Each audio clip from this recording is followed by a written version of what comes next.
Welcome to Mechanic. Today we have a 2011 BMW X3. We're going to go over the process and how and where you add your window washer fluid for this vehicle.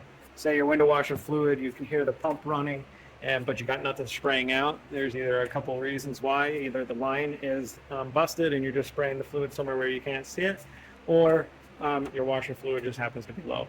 So on this vehicle, your washer fluid reservoir is located toward the front of the vehicle, right behind the front right light, your driver's or passenger side light.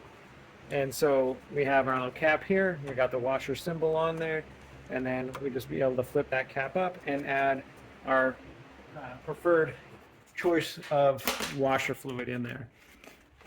This happens to be the purple de-ice for the cold, but anything that you like to put in there.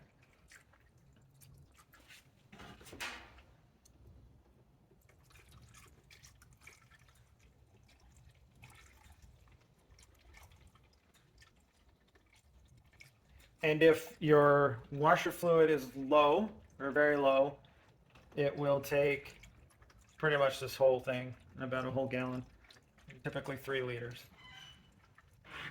And so you would add that until it's full and then be able to put the cap on and tighten it up. And so that's where you would add your washer fluid on your BMW X3 of a 25. Thanks for watching Mechanic, where you can be the mechanic.